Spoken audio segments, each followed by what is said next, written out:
Israeli authorities have identified the remains of two captives returned by Hamas overnight as part of phase one of the ceasefire deal. They've been named as 38-year-old Tamir Adar and 85-year-old Arie Zalmanovich. The bodies collected by the Red Cross in southern Gaza were transferred to Israel late on Tuesday. In other developments, the U.S. Vice President says Israel's ceasefire with Hamas is going better than expected.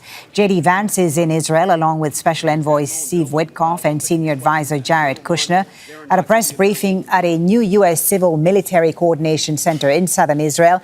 They spoke about phase two of the ceasefire. That deals with how Gaza is governed and rebuilt and the disarmament of Hamas. The center is meant to monitor and support the Gaza ceasefire and coordinate aid. What we've seen the past week gives me great optimism the ceasefire is going to hold.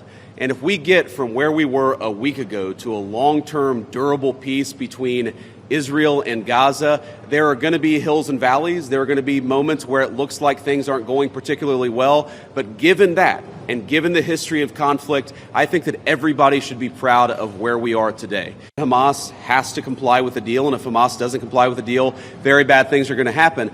But I'm not going to do what the President of the United States has thus far refused to do, which is put an explicit deadline on it, because a lot of this stuff is difficult. There's a certain amount of impatience with Hamas, but we're going to keep on working at this process, and we're going to keep on trying to bring the deceased hostages home, but also make sure that all Gazans are able to live in a prosperous and safe place. Earlier, Steve Witkoff and Jared Kushner met some of the families of Israeli captives released by Hamas last week.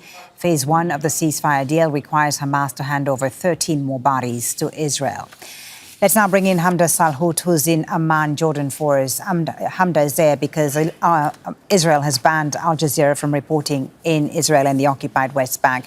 Let's start with what J.D. Vance has been saying. He sounds very optimistic about this ceasefire. He's due to meet the Israeli Prime Minister this hour. Talk to us about how this is being received in Israel. His expectations that the ceasefire, he says, is going better than expected.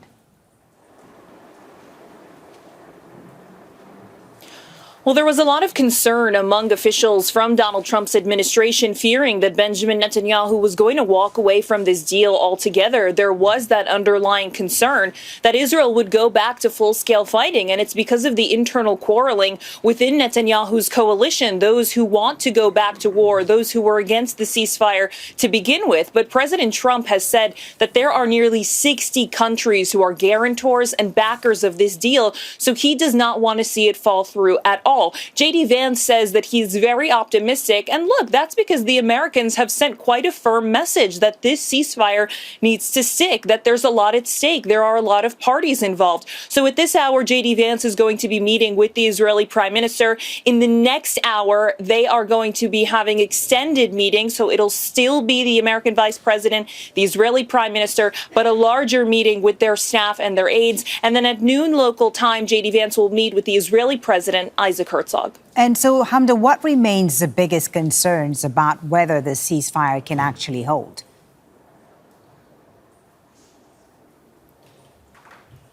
Well, there are a few concerns for the Israelis. The first, of course, is the return of the remaining 13 bodies of captives still held in Gaza. They say that that needs to happen at an expedited rate. But, of course, even the Americans have said that this is something that's incredibly difficult. They know it's not an easy task, and they knew that going into the ceasefire. But the Israelis have said that they really don't want to talk about phase two. They really don't want to talk about what's next until all of those bodies are back. That's the pressure that Netanyahu's government is putting on the Israeli premier. But other than that, you have the disarmament of Hamas. How are they going to disarm? When is that going to happen? When are they going to be exiled? Who is going to be granted amnesty? But of course, the Americans have also said there's no hard deadline for this. This is an incredibly fluid situation.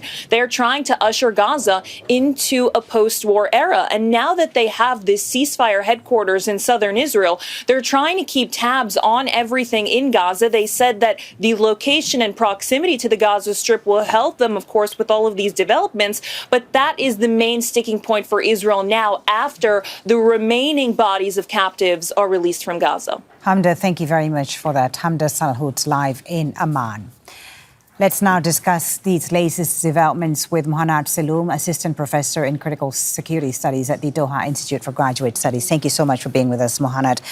So the U.S. Vice President saying the ceasefire is going better than expected, even as aid groups and Hamas have said that Israel is not complying with this truce. How do you interpret Washington's framing of the situation right now? And what do you see as the biggest obstacle right now for sustaining this truce? Well, he's right. It's going better than expected for Israel, but not for the Palestinians. What we see on the ground is that the U.S. has sent its almost top official to Israel to make sure that this ceasefire holds, because they know that Netanyahu now he has received the captives and some of the bodies of those who were killed during the 3rd of October and after.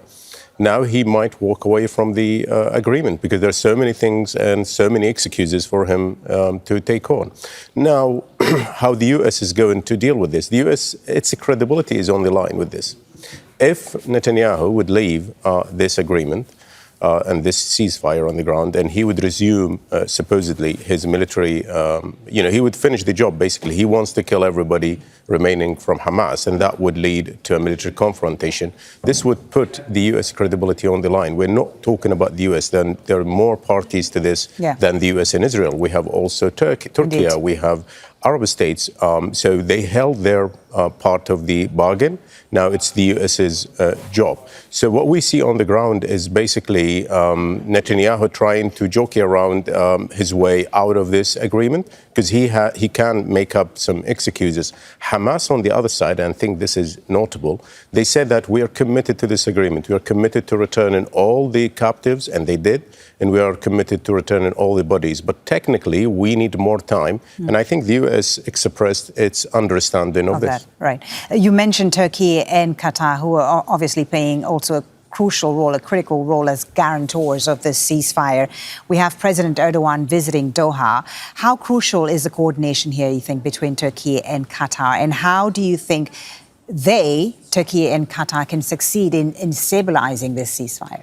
Well, both countries play a critical role. For Qatar, it has been the main mediator of the Israeli-Palestinian conflict for many years now, and it had to pay the ultimate price of getting attacked for that. Mm-hmm. And for Turkey, it is a major player in the region. It's a member of the NATO, and I think the Turkish government is very keen on making sure that this agreement is being implemented. And I think President Erdogan himself warned Israel not to walk away from this agreement and from this ceasefire, and that there will be some kind of consequences. What consequences do you see? Well, I foresee that Turkey and Israel has diplomatic relationship, and it has been for a while, and it is crucial for Israel to maintain this relationship, because if Turkey walks away, it means also other countries might also walk away. Saudi Arabia is a critical player. While it does not have a direct relationship with Israel, it is very much keen on having the ceasefire being upheld by both parties. And I think Turkey has so many cards up its sleeve. Mm. Also, Erdogan, we have seen in the latest meetings that he seems to enjoy a very good relationship with the U.S. President Trump. So he could pressure the U.S. and other parties in the region and probably galvanize all his allies in the region to put more pressure on Israel and the U.S. to make sure that this ceasefire continues and we move to phase two. Yeah. Which is a complicated phase as well, but we'll discuss that later, hopefully. Thank you so much, Mohannad, for speaking to us. Mohannad Saloom from the Doha Institute of Graduate Studies. Don't miss out, get the full picture. Subscribe to Al Jazeera for reliable news and expert insights. Like, share, stay ahead.